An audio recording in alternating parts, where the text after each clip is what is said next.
இன்றைக்கி பார்த்திங்கன்னா ஆடு வளர்ப்பு பற்றி தான் நம்ம பார்க்க போகிறோம். சில விஷயங்கள் சொல்லாத விஷயங்கள் இருக்கும். அந்த விஷயத்தை தான் நம்ம இன்றைக்கி பார்க்க போகிறோம்.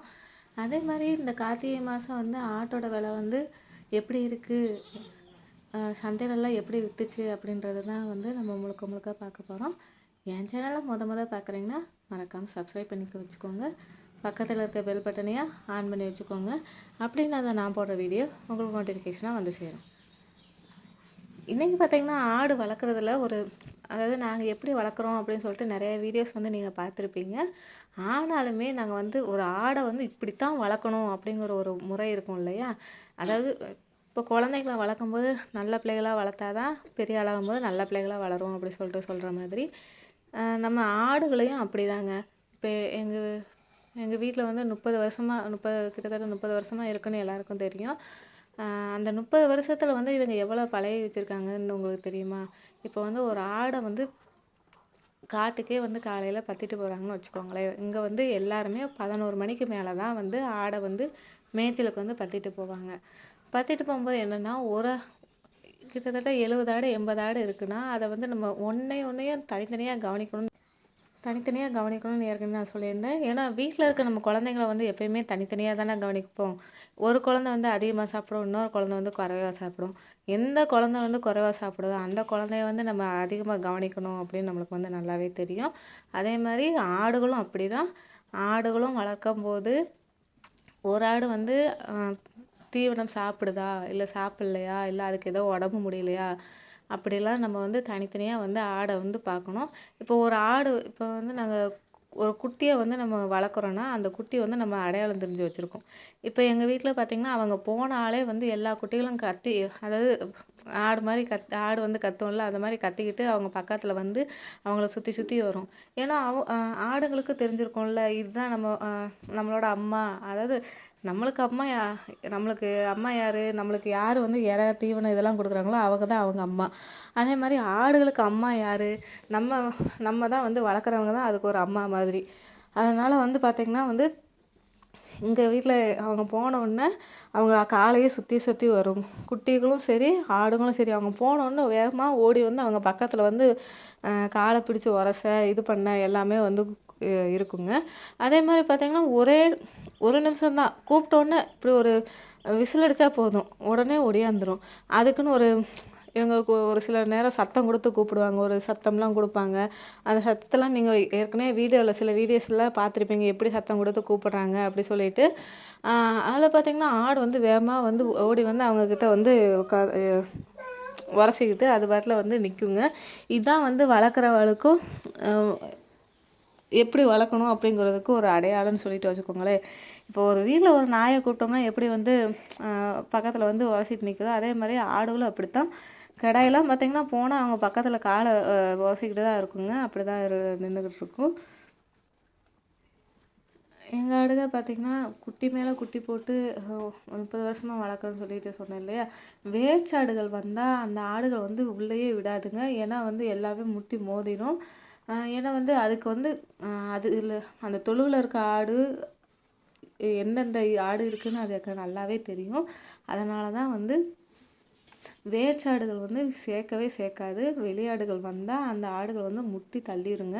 அதனால் நாங்கள் வேற்றாடுகள் சப்போஸ் நாங்கள் வாங்கினாலுமே அதுக்கு ஒன்று குட்டி தொழுவில் அடைச்சி போட்டிருப்போம். இல்லாட்டினா வெளியே பெரிய தொழுவாக இருக்குங்கள இது எங்கள் இது ஆட்டு தொழுவு. இதுக்கு முன்னாடி ஒரு மாட்டு தொழுவு இருக்குது. இப்போ மாடு எங்கள் வீட்டில் ரொம்ப கம்மியாக இருக்கனால நாங்கள் என்ன செய்வோம்னா ஆடுகளை திறந்து விட்டு மாடு தொழுவு ஃபுல்லாக ஒரு 40 அடி நீளத்துக்கு இருக்கும். அதில் ஆடுகள் எல்லா பக்கமும் இருக்கும். பார்த்தீங்களா? இங்கே பாருங்க, இதுதான் எங்கள் ஆட்டு தொழுவு. ஏற்கனவே எல்லாருமே பார்த்துருப்பீங்க. இருந்தாலும் இன்றைக்கி ஒரு இடம் பாருங்கள். இது இப்போ மழைக்கு எடுத்தது. இது மழை பெஞ்சிட்டு இருந்துச்சுங்க இல்லையா ஒரு 2 நாளைக்கு முன்னாடி. அப்போ இந்த எடுத்த வீடியோ. எப்படி பாருங்கள், எங்கள் ஆடு ஏதாவது மெலிஞ்சிருக்கான்னு சொல்லிட்டு பாருங்கள். நல்லாவே இருக்கும். மழை மட்டும் இல்லை, எந்த காலத்துக்கும் நம்ம பராமரிப்பு மட்டும் சரியாக இருந்துச்சுன்னா எப்போயே மெலியாது. இதில் ஒரு இன்சிடெண்ட் என்னென்னா, நேற்று ஒருத்தங்க ஃபோன் பண்ணாங்க. அதாவது ஒரு வருஷத்துக்கு முன்னாடி எங்ககிட்ட ஆடு வாங்கிட்டு போனாங்க. ஆடுனா பெரிய ஆடு கிடையாது, குட்டி, அதாவது பால் குடிக்கிற குட்டி வாங்கிட்டு போனாங்க. எதுக்கு பால் குடிக்கிற குட்டிலாம் கொடுக்குறீங்க அப்படி சொல்லிட்டு நீங்கள் கேட்கலாம். நாங்கள் பால் குடிக்கிற குட்டியை நாங்களே கொடுக்கல, அவங்க தான் அவங்க வந்து நாங்கள் 5 மாதம் 6 மாதம் குட்டி தான் நாங்கள் கேட்டிருந்தாங்க. சரி அப்படி சொல்லிட்டு ஒரு 10 குட்டி கொடுத்தோம். பட் இருந்தாலும் அவங்க வந்து உங்கள் ஆடு வந்து நல்லா இருக்குது, நீங்கள் வந்து எனக்கு பால் குடிக்கிற குட்டி வேணும் அப்படி சொல்லிட்டு அவங்க வந்து வாங்கிட்டு போனாங்க. கிட்டத்தட்ட இப்போ வாங்கி அந்த பால் குடிக்கிற குட்டி வந்து 1 வருஷத்துக்கிட்ட இருக்குங்க. ஆனாலுமே இப்போ ஒரு முந்தா நேற்று ஃபோன் பண்ணி அவங்க என்னென்னா, இந்த மாதிரி நீங்கள் பால் குடிக்கிற குட்டி கொடுத்தீங்க, இப்போ அது வந்து சும்மா சூப்பராக நல்லா இருக்குது, ஆடு அளவு நல்ல பெரிய ஆடாக வளர்ந்துருச்சு அப்படின்னு சொல்லிட்டு சொல்லும்போது ரொம்ப சந்தோஷமாக இருக்காங்க. நாங்கள் எந்த நிலைமைக்கு போனாலும் எங்கள் பழைய நிலைமையை நாங்கள் என்றைக்குமே மறக்க மாட்டோங்க. எப்பயுமே வந்து ஒரே மாதிரி தான் ஆடு வளர்க்குறது, அது எப்படி இது பண்ணுறது அப்படின்னு சொல்லிட்டு தான் சொல்கிறோம். நாங்கள் வியாபாரிகிட்ட வேணால் 1 2 கூட விற்கலாமே தவிர, எங்களுக்கு மாதிரி சம்சாரிக்கிட்ட நாங்கள் விலை கம்மியாக தான் வந்து அதாவது அந்த ஆடு என்ன விலை போகுமோ அந்த விலையை தான் நாங்கள் வந்து பார்த்து கொடுப்போமே தவிர, நாங்கள் என்றைக்குமே அப்படி விலை ஏற்றிலாம் யாருக்குமே சொன்னதே கிடையாது. அதனால தான் நாங்கள் வந்து ஆடு வச்சுருந்துமே எங்கள் வாழ்க்கை வந்து நல்லா சந்தோஷமாக இருக்குதுன்னு கூட வச்சுக்கோங்களேன். அதனால் யாருமே தப்பாக நினைக்காதீங்க. இது வந்து ஆடு சம்மந்தப்பட்ட வீடியோ தான். அதுக்காக நாங்கள் வந்து யாரையும் வந்து எந்த குறையும் சொல்லலை.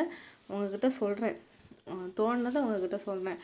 அதனால் ஆடு வளர்க்குறத பற்றி என்னன்னாலும் கேளுங்க, இது பண்ணுங்கள். நான் யாருக்கும் ஆடுலாம் வந்து விலை ஏற்றிலாம் வந்து விற்கலை. கிட்டத்தட்ட 2 வருஷத்துக்கு முன்னாடி 3 வருஷத்துக்கு முன்னாடியே அப்போல்லாம் ஆடு வாங்கிட்டு போனவங்களும் இப்போயும் வந்து ரெகுலராக எங்ககிட்ட உங்கள் ஆடு தான் வேணும் அப்படி சொல்லிட்டு வாங்கிட்டு போகிறவங்களாம் இப்போயும் இருக்காங்க. நீங்கள் வேணால் ஊரில் வந்து யார்கிட்டனாலும் கேளுங்க.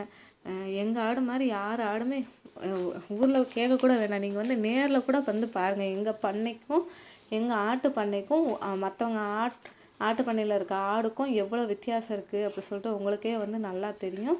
ஏன்னா ஆடு வந்து தரத்தில் மட்டும் இல்லை, தெளிவாக நல்ல வாட்ட சாட்டமாக சூப்பராக இருக்கும்.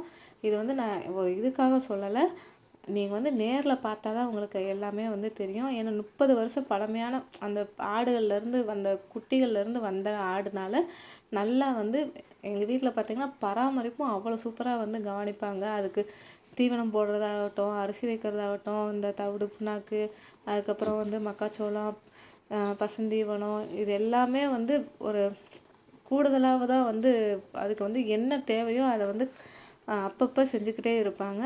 வேலை ஃபஸ்ட்டு வந்து நம்மளுக்கு முக்கியமான வேலை என்ன, ஆடை கவனிக்கிறது தான். அதனால் வந்து ஃபஸ்ட்டு ஆடை கவனிச்சுட்டு தான் மற்றதை வந்து பார்ப்பாங்க. இங்கே பார்த்திங்கன்னா சாப்பிட்றது கூட அவங்க வந்து சில நேரம் 11 மணி 12 மணிக்கெலாம் வந்து சாப்பிடுவாங்க. ஏன்னா அந்தளவுக்கு வந்து அவங்க வந்து இந்த தொழிலை அதாவது இந்த ஆடு வளர்க்குறத வந்து முக்கியமாக வந்து நினச்சி செஞ்சுக்கிட்டு இருக்காங்க. அதனால் ஆடு வளர்க்குறது வந்து இப்படித்தான் வளர்க்கணும். அவங்க கூப்பிட்டாலே போதும் 70 ஆடு வேகமாக அவங்க பின்னாடியே வந்து கிளம்புறதுக்கு வந்து தயாராகிருங்க. இதைத்தான் வந்து ஆடு எப்படி வளர்க்கணும் அப்படிங்கிறத வந்து நான் சொல்ல வந்தேன். ஏதாவது டவுட் இருந்தாலும் கமெண்ட் பாக்ஸில் கமெண்ட் பண்ணுங்கள். நாளைக்கு